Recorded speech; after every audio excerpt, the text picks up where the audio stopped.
नित्यानंद जी ने कहा कि हाँ प्रभु, मैंने 12 वर्षों तक तीर्थों का भ्रमण किया और व्यतीत किया। तो महाप्रभु ने पूछा, क्या यहाँ आप पहले आए थे? मैंने साक्षी गोपाल। तो नित्यानंद जी ने उत्तर दिया, पुरी से लौटते हुए मैंने श्री साक्षी गोपाल जी भगवान का दर्शन किया। प्रभु ने कहा, तीर्थ में जाकर तीर्थ का महात्मा अवश्य सुनना चाहिए। बिना महात्मा सुने तीर्थ का फल आधा होता। आप मुझे साक्षी गोपाल का महात्मा बताइए। इनका नाम साक्षी गोपाल क्यों पड़ा? इन्होंने किसकी साक्षी दी थी? प्रभु की ऐसी आज्ञा सुनकर धीरे धीरे नित्यानंद जी कहने लगे कि मैंने किसी पुराण में तो यह साक्षी गोपाल भगवान की कथा नहीं सुनी, किंतु यह बहुत प्राचीन तीर्थ नहीं। अभी थोड़ी दिनों से साक्षी गोपाल भगवान विद्यानगर से यहाँ पधारे। लोगों के मुख से मैंने जिस प्रकार साक्षी गोपाल की कथा सुनी, उसे मैं आपको सुनाता हूँ। तैरंग देश में गोदावरी नदी के तट पर विद्यानगर नाम की कोट देश की प्राचीन राजधानी थी। वह नगर बड़ा ही समुद्रशाली तथा समुद्र के समीप होने के कारण वाणिज्य व्यापार का केंद्र था। उसी नगर में एक समुद्रशाली कुलीन ब्राह्मण रहते थे। ब्राह्मण अत्यंत भगवत भक्त था। वह गौ ब्राह्मण देव प्रतिमाओं के प्रति भक्ति रखता था। घर में खाने पीने की किसी वस्तु की कमी नहीं थी। लड़के बड़े हो गए थे, बहुएं घर में थी, नाती पोते सब थे। घर में पुत्र वधु स्त्री तथा अविवाहित एक छोटी सी कन्या। ब्राह्मण की इच्छा तीर्थ यात्रा करने की हुई। उस वृद्ध ब्राह्मण के समीप एक गरीब ब्राह्मण रहता था। ब्राह्मण का लड़का था। उसके माता पिता उसके और कोई पालने वाले नहीं थे। सभी परलोकवासी हो गए थे। किसी प्रकार मेहनत मजदूरी करके वो अपना जीवन यापन करता था, किंतु उसके भी हृदय में भगवान के प्रति पूर्ण श्रद्धा। वह एकांत में सदा भगवान का ध्यान करता हुआ निरंतर नाम स्मरण करता था।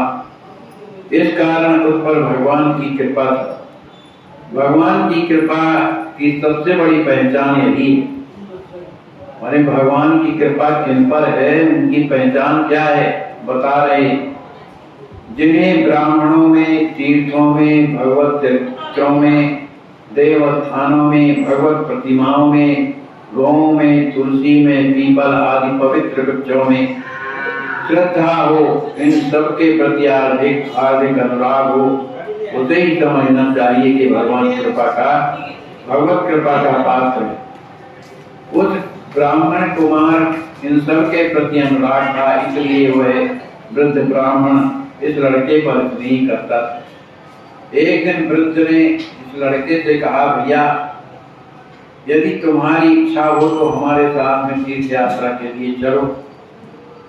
अरे गृहस्थी में तो निरंतर जंजाल ही बना रहता है, इसलिए कुछ दिन के लिए बाहर रहेंगे भगवान के दर्शन में, तो ये संसार का जाल दूर रहेगा। इस बात को कहने पर उस युवक ने कहा कि ये तो बहुत अच्छी बात है, तीर्थ यात्रा तो करना चाहिए। यदि आपकी इच्छा है तो मैं भी आपके साथ चल सकता हूँ। ऐसा कर अपने मन के योग्य साथी पाकर के वह ब्राह्मण बहुत ही प्रसन्न हुआ। वो चूंकि बहुत वृद्ध थे और बालक था, लेकिन बहुत ही सेवा करता था। उस युवक को साथ लेकर के तीर्थ यात्रा के लिए निकल पड़े। दोनों ही गया, काशी, प्रयाग, अयोध्या, नैमिषारण्य, ब्रह्मवर्ष आदि तीर्थ स्थानों के दर्शन करते हुए ब्रजमंडल में पहुंचे।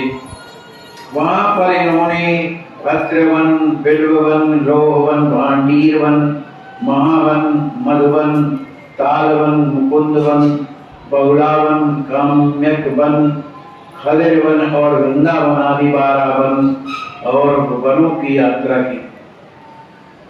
ब्रज के नंदगांव, बरसाना, गोवर्धन आदि सब तीर्थों के दर्शन करते हुए इन लोगों ने वृंदावन में कुछ दिन निवास किया। उस छोटे ब्राह्मण कुमार ने संपूर्ण यात्रा में उस वृद्ध ब्राह्मण की बड़े प्रेम से सेवा की। वह वृद्ध ब्राह्मण इस युवक की सेवा शुश्रूषा से बहुत ही प्रसन्न था। उसने गोपाल जी के मंदिर में कृतज्ञता प्रकट करते हुए ब्राह्मण कुमार से कहा, भाई तुमने हमारी तो बहुत सेवा की है और ऐसी सेवा तो हमारे पुत्र भी नहीं करते थे जिस तरह तुमने सेवा की है, इसलिए इस कृतज्ञता को के बोझ से मैं दबा जा रहा हूँ। मैं सोच रहा हूँ कि इस बदले मैं तुम्हारा क्या उपकार करूँ। ब्राह्मण कुमार ने कहा, आप तो वैसे मेरे पूज्य हैं, प्रवृत्त हैं, भगवत भक्त हैं, पड़ोसी हैं, मेरे पिता के समान हैं, आजकल तीर्थ यात्री भी हैं। आपकी सेवा करना तो मेरा परम कर्तव्य भी है। इसमें मैंने प्रशंसा के युक्त कौन सा काम कर दिया कि जो आप मुझे कुछ देना चाहते हैं। यह तो मैंने अपने मनुष्योचित कर्तव्य का ही पालन किया। मैंने किसी इच्छा से आपकी सेवा नहीं की, इसलिए इसका बदला चुकाने की क्या जरूरत है। पर वृद्ध ब्राह्मण बोला, तुम तो बदला नहीं चाहते, किंतु मेरा मन आप कुछ देने के लिए कहता। जब तक मैं तुम्हारे इस महान उपकार का बदला थोड़ा बहुत नहीं चुका सकूंगा, तब तक मुझे शांति नहीं है। मेरी इच्छा है कि मैं अपनी पुत्री का विवाह तुम्हारे साथ करूं। आश्चर्य प्रकट करते हुए उस युवक ने कहा कि आप कैसी बातें कर रहे हैं। आप कहाँ इतने बड़े आदमी, कुलीन, धनी मानी, बड़े परिवार वाले गृहस्थ, और कहाँ है मैं माता पिता से हीन, कुलीन, अनाथ ब्राह्मण कुमार। मेरा आपका संबंध कैसे होगा। संबंध तो हमेशा बराबरी वालों से होता है।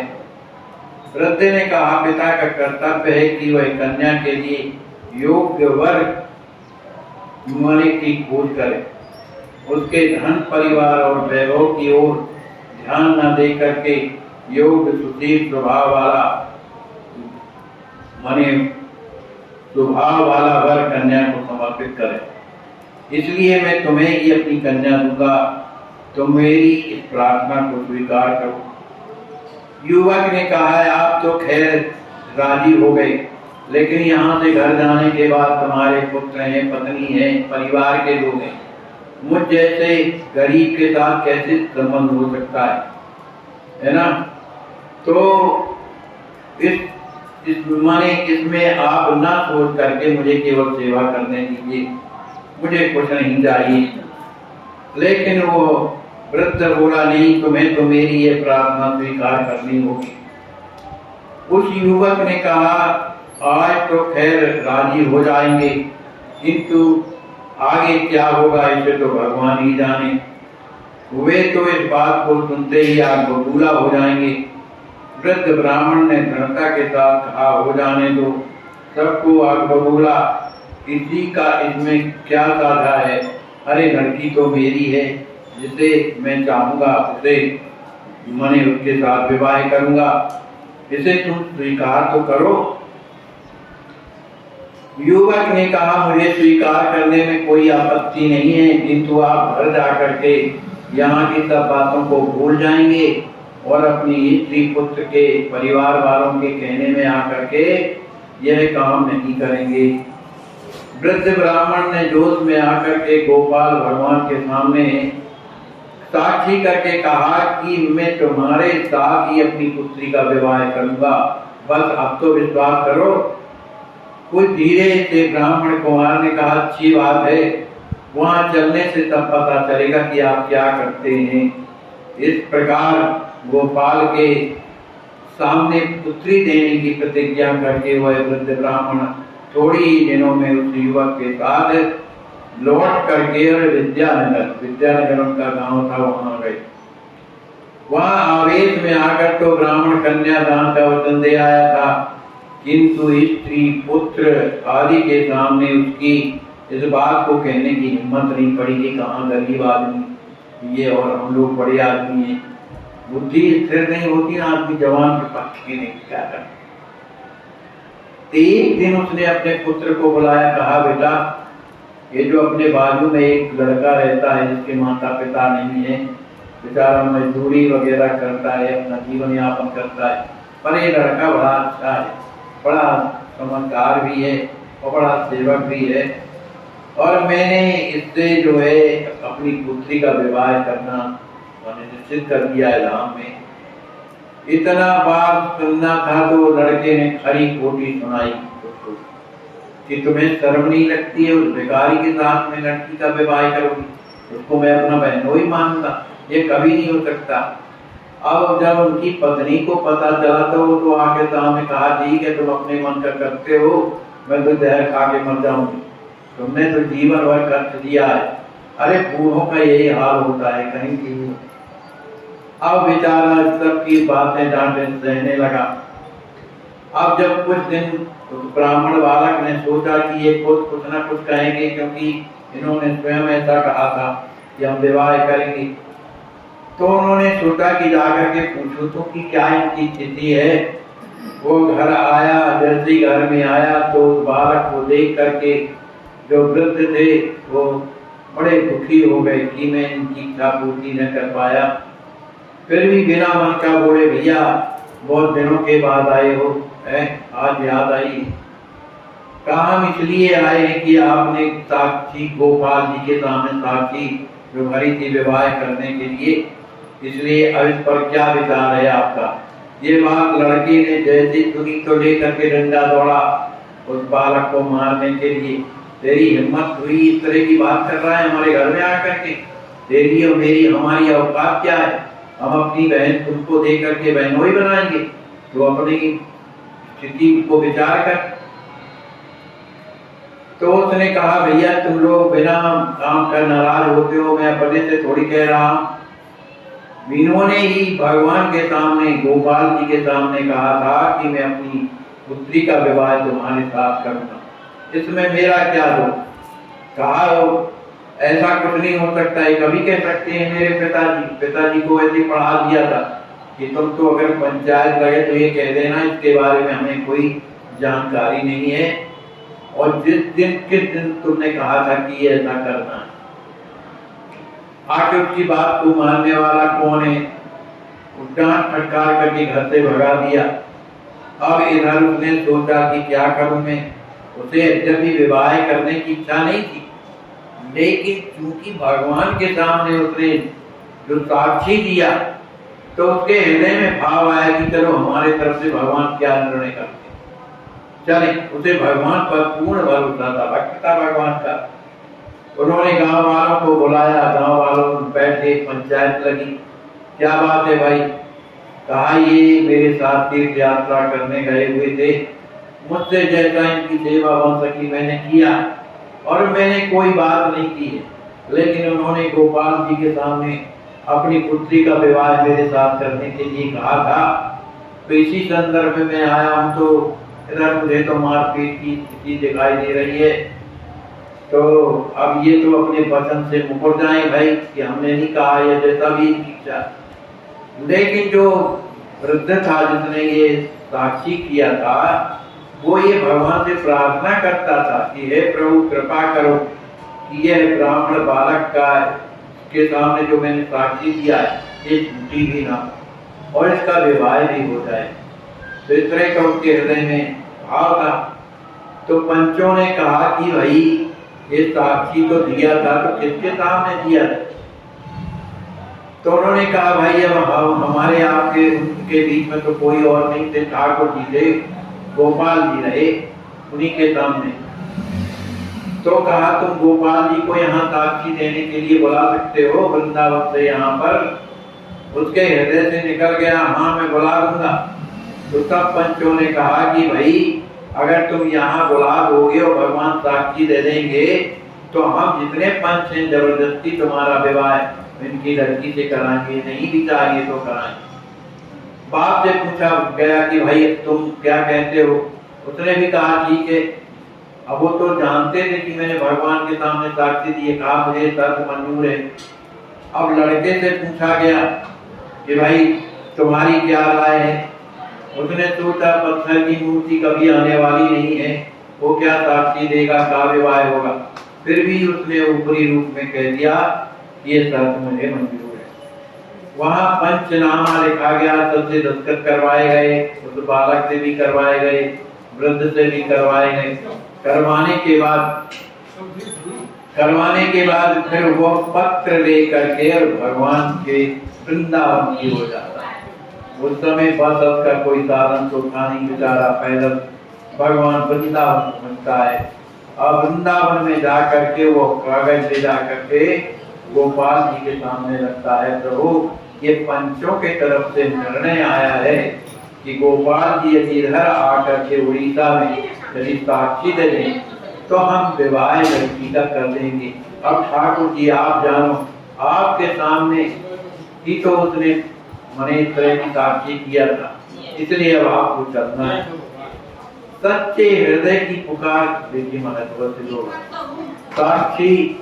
साक्षी लोगों साक्षी सुन करके भगवान, अब चूंकि हृदय से उसने प्रार्थना किया, सरल था हृदय उसका, भगवान उसकी सरलता पर रीझ गए और कहने लगे भाई देखो क्या मूर्ति भी उतने दूर जाएगी साक्षी देने के लिए?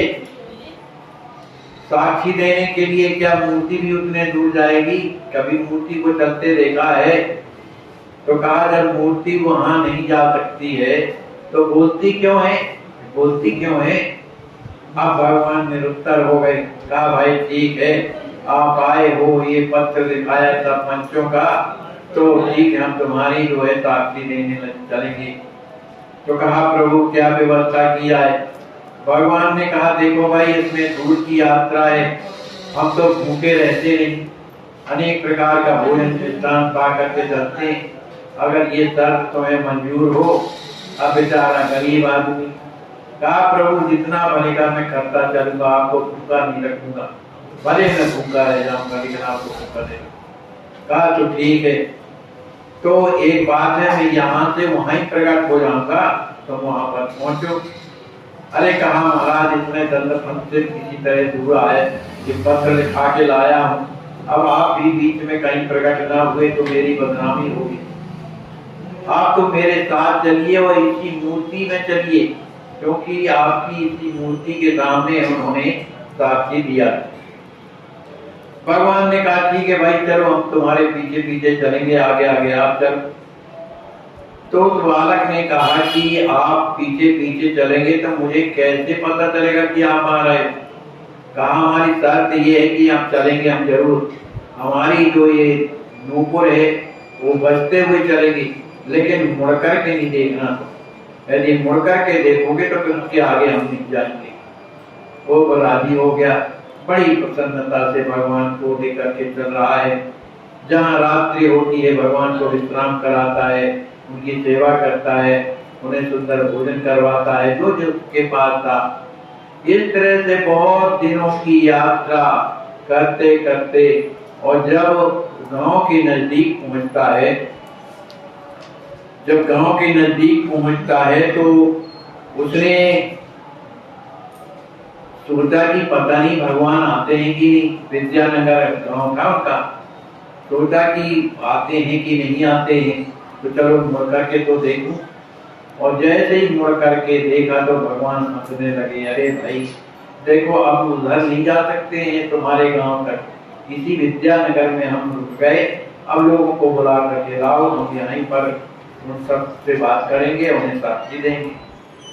अब वो बालक मारे प्रसन्नता के दौड़ता हुआ गाँव में आया, पंचों से बताया भैया भगवान आ गए हैं, लेकिन वहीं बुलाए हैं आप सबको, तो उतने दूर से तो आ गए कुछ आप लोग, चलिए वहां पर। सब कोई अब भगवान का सुन करके कि भगवान पधारे, कौन ऐसा होगा जो भगवान का दर्शन नहीं करना चाहता?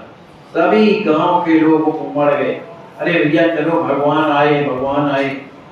तब पूर्ण गांव जाकर के भगवान का दर्शन कर रहा है, भगवान के चरणों में प्रणाम कर रहा है, कोई अनेक प्रकार के भोग ले जा करके कोई पूजा कर रहा है, कोई पूजा कर रहा है।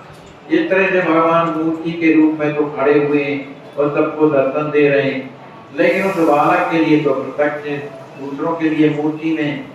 अब तो इतनी प्रसन्नता लोगों को हुई कि बताओ भगवान वृंदावन से यहाँ आए, तो बड़ी प्रसन्नता के साथ लोगों ने भगवान का स्वागत सत्कार किया जो बना।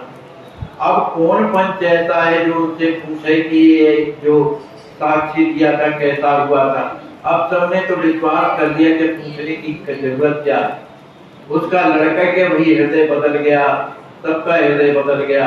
और बदलने के बाद उस ब्राह्मण ने कहा कि देखो अब चाहे कुछ भी हो जाए, हमारे उस दोनों के बीच की जो साक्षी थी उसे देने के लिए भगवान इतने दूर आए हुए, अब हम तो अपनी पुत्री का विवाह इसी के साथ करेंगे। आखिर उनका जो लड़का था वो भी मंजूर हो गया, पुत्री का विवाह हुआ, सब कुछ हुआ। इस तरह से भगवान ने साक्षी नहीं दिया, वहां पर लोग अपने आप विश्वास कर गए। इस तरह की कथा नित्यानंद जी ने महाप्रभु चैतन्य जी को सुनाया। सुनाने के बाद नित्यानंद जी से फिर प्रश्न करते हैं महाप्रभु, कहने लगे कि प्रभु एक तक होकर इस परम पावन उपाख्यान को सुन रहे थे। नित्यानंद के चुप होने पर प्रभु ने पूछा कि विद्यानगर से साक्षी गोपाल यहाँ क्यों पधारे, इस बात को हमें सुनाओ। इस बात को सुनकर नित्यानंद जी क्षण भर चुप रहने के अनंतर कहने लगे, उस समय उड़ीसा देश में परम भागवत एक महाराज जिनका नाम था पुरुषोत्तम देव राज्य करते थे। उन्होंने विद्यानगर के जो राजा थे उनकी जो राजकुमारी थी उनसे विवाह करना चाहती, उनकी इच्छा थी। इस पर विद्यानगर के राजा ने अपनी कन्या महाराज पुरुषोत्तम को नहीं दी, क्योंकि पुरुषोत्तम देव जो राजा थे वो भगवान के बड़े भक्त थे। वे अपने हाथ से मंदिर में झाड़ू लगाया करते थे, सफाई किया करते थे, बर्तन साफ किया करते थे। तो जो दूसरे राजा थे उड़ीसा देश के, तो उन्होंने सोचा कि ऐसे झाड़ूदार को मैं अपनी लड़की कैसे दूं। माने भगवान जयनगर में जो बैठे वहां से इस तरफ मैंने फिर उड़ीसा में आए, माने जहाँ भगवान जगन्नाथ का मंदिर है वहां भी उनका मंदिर एक बन गया बाद। तो कैसे आए ये कथा सुना रहे।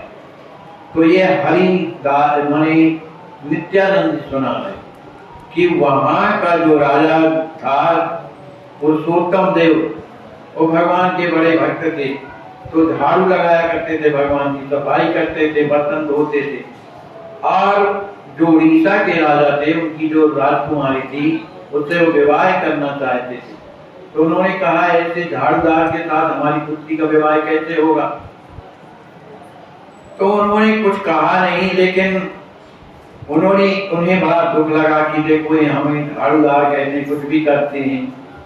तो क्योंकि भगवान के भक्तों की महिमा महान होती है, तो भगवान की ऐसी कुछ कृपा हुई कि उन्होंने उड़ीसा के राजा के चढ़ाई कर और वो विजय उनको प्राप्त हुई महाराज को। उन्होंने उस लड़की से पाणी ग्रहण किया और उनका भी राज हथियार किया पहुंचा। तो उड़ीसा में भी भगवान का मंदिर बना हुआ है, जगन्नाथपुरी। अब एक बार अब जब जगन्नाथ जी का मंदिर बन गया वहां पर, तो भगवान ने कहा कि हम इस मंदिर में नहीं बैठे। तो फिर कहाँ बैठोगे, कहा जगन्नाथ भगवान के पास बैठे, इसलिए कि जगन्नाथ भगवान को अपन प्रकार का भोग लगता है। इधर अकेले बैठे रहेंगे तो कौन देगा खाने, और फिर गोपाल जी हैं। अब होता क्या था कि अब जगन्नाथ भगवान का दर्शन तो वैसे ही दूसरे प्रकार का है। अब नए भगवान को देखने के लिए सभी कोई आते थे, उमड़ जाती भीड़। तो उनका भोग लगाने के लिए अनेक प्रकार के पकवान लाते थे। जगन्नाथ भगवान की तरफ लोग कम ध्यान देते थे, उनकी तरफ ज्यादा। तब इन दोनों में आपस में थोड़ी अनबनती हो गई कि जब से ये आए हैं तब से हमारी प्रतिष्ठा में कमी हो गई। अब इनका तो कहीं अलग से मंदिर बने, भाई भैया तुम अपने मंदिर में अलग से जाओ। भगवान को कहा भैया हमारा जब मन है, हम अपने से तो आए नहीं, हमको बुलाया गया, यहाँ के महाराज हमको लेकर के आए हैं। अब हमारे मन है चाहे जहाँ रहे। आखिर ये प्रेम की लड़ाई थी, कोई उस तरह की लड़ाई नहीं थी, प्रेम की लड़ाई थी। अब क्या हुआ, जो महारानी थी पुरुषोत्तम देव महाराज की जो महारानी, उनके पास एक बहुत सुंदर जो है मोतियों की नथ थी। तो उन्होंने सोचा कि यार गोपाल जी के अगर कहीं नाक में छिद्र होता तो हम इस नथ को पहनवा देते, लेकिन उन्होंने बड़े दूर से और गौर से विचार देखा सुना तो उनकी नाक में छेद नहीं था। तो उनका मन जो है मर गया कि अरे क्या बताएं, हमारे मन की अभिलाषा क्यों रह गई। अब वो लौट करके राजमहल आती है, तब भगवान रात में स्वप्न में उन्हें कहते हैं कि देखो आपके मन की जो इच्छा है उसकी पूर्ति आप करिए। कल पुजारी से आप कहिए कि हमारी नाक के छिद्र को देखें, मेरे नाक में छेद है, इसलिए उसी में जो है आप ये जो है पहना दीजिए। तो कल जाकर के महारानी ने जब कहा कि भाई देखो नाक में भगवान के छिद्र है, ये कौन भगवान की बात कर रही है, गोपाल जी की। अब वो बेचारे देख रहे हैं उनके सब ठाट बाट, तो सब इसी को देख करके थोड़ा उनको लगता है कि हमको लोग ज्यादा मानते हैं। अब ये राजा हमको न मान करके ज्यादा इनको मानते हैं, रानी भी महारानी है तो ये न सब लाई है तो इन्हीं को पहना रही, अरे हमको भी तो दे सकती है। तो ये प्रेम की वार्ता दोनों में होती रहती थी।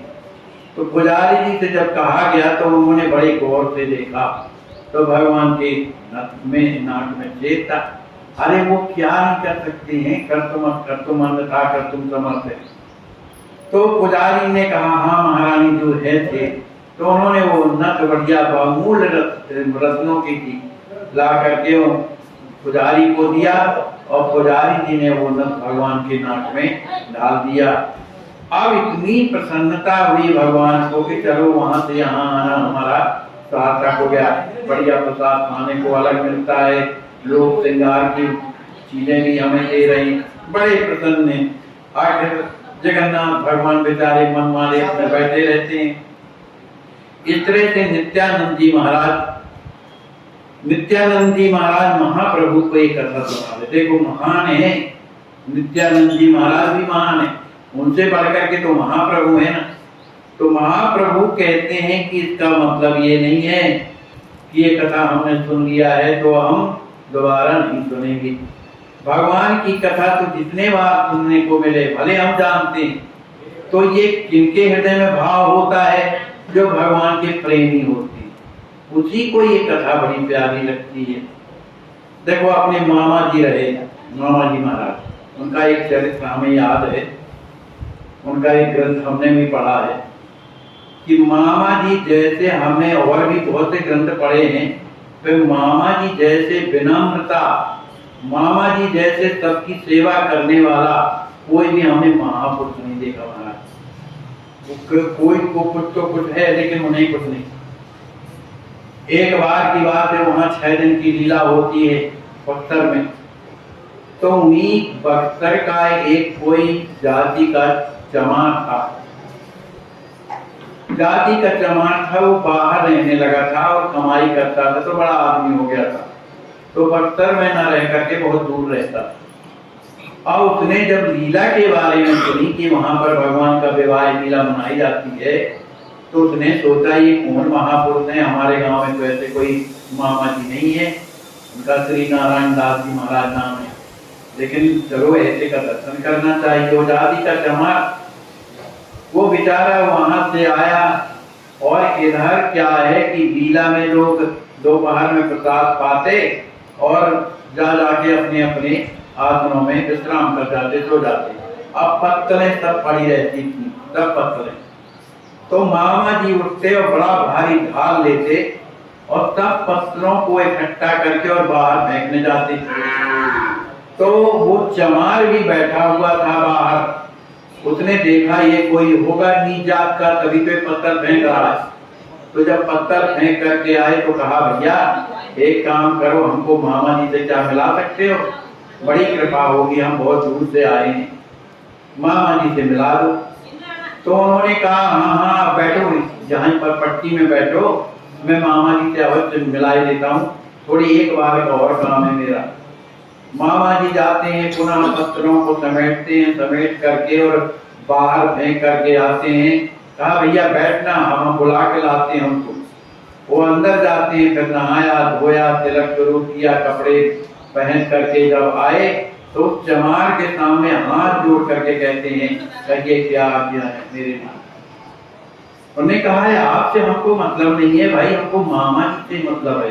कहा इसी को मामा कहते हैं भैया।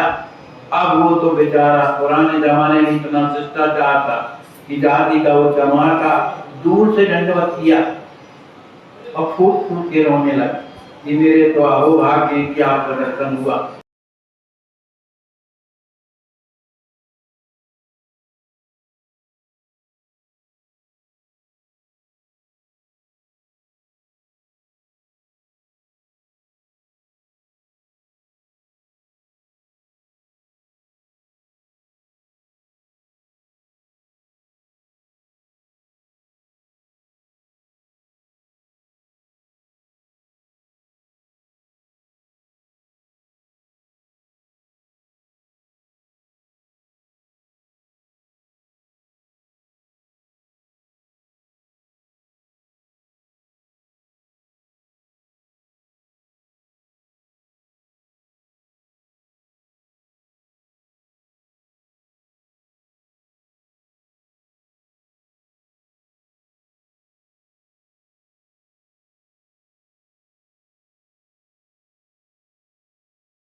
हाँ, इनको कितना कष्ट है। आज इनको हॉस्पिटल में अश्वत्थ सेवा ट्रस्ट के द्वारा भर्ती किया गया है। विचार कीजिए जरा, हम अपने को स्वयं इस जगह पर रखकर देखें, जब पैसा भी पास में ना हो और कोई अपना सहयोग करने वाला भी ना हो तो क्या होगा।